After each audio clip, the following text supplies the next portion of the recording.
कि अलबरूनी कौन था, या भारत कब आया था, और किसके शासनकाल में आया था, किसके साथ आया था, और इनकी किताब का नाम क्या है। ठीक है, सारी बातें। चलो यहाँ से सीखो। अलबरूनी की दृष्टि में भारत, अलबरूनी की दृष्टि में भारत। देखो, अलबरूनी मध्य एशिया का प्रसिद्ध विद्वान था। अगर पूछा जाए कि अलबरूनी कहाँ का निवासी था, कहाँ का निवासी था, मध्य एशिया का प्रसिद्ध विद्वान था।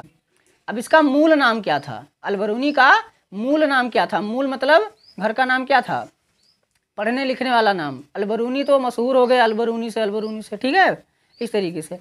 तो इसका मूल नाम अबू रैहान मोहम्मद बिन अहमद था।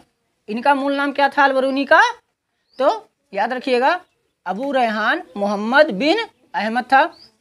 अगर इनका जन्म पूछा जाए कब हुआ था, तो 1973 ईस्वी में खीवा, मध्य एशिया कहा जाता है, में हुआ था।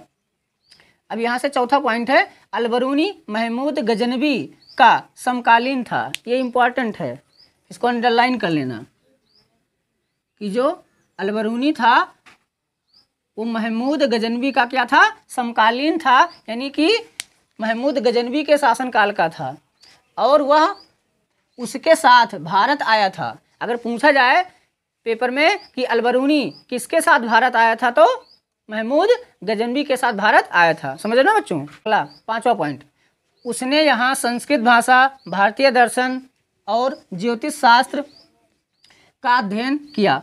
अब ये इम्पॉर्टेंट है, याद रखिएगा। पुराणों का अध्ययन करने वाला प्रथम मुस्लिम अगर पूछा जाए कौन था, तो अलबरूनी था। कौन था बच्चों, अलबरूनी था। अगला पॉइंट देखो, अलबरूनी ने अपनी पुस्तक किताब उल हिंद, यानी अलबरूनी की पुस्तक का नाम क्या है बच्चों, तो किताब उल हिंद है, या जिसे तहकीक ये हिंद कहा जाता है। अगर यही पूछा जाए पेपर में कि किताब उल हिंद या तहकीक ये हिंद किसकी पुस्तक है, तो किसकी पुस्तक है, अलबरूनी की है। किसकी है, अलबरूनी की है। फिर पेपर में पूछा जाए कि जो इनकी पुस्तक है वो कितने अध्याय में विभाजित है, तो 80 अध्यायों में विभाजित है। आगे देखो, इसमें 11वीं शताब्दी के भारत के सामाजिक एवं सांस्कृतिक जीवन, यानी कि समाज, रीति रिवाज, तौर तरीके आदि पर विस्तार से जानकारी दिए हैं।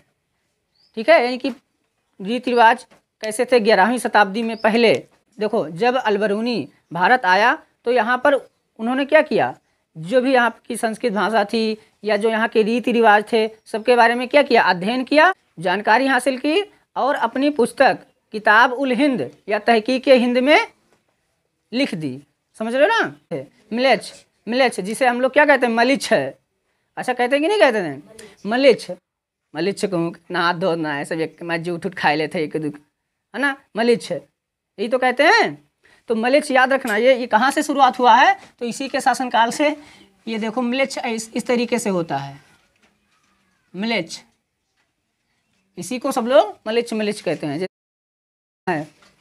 जो भाषा ग्रहण किए हैं, जानकारी लिए हैं, वो क्या है, जैसे नियर मिस पास, नेरे है ना, तो इस तरीके से पास है।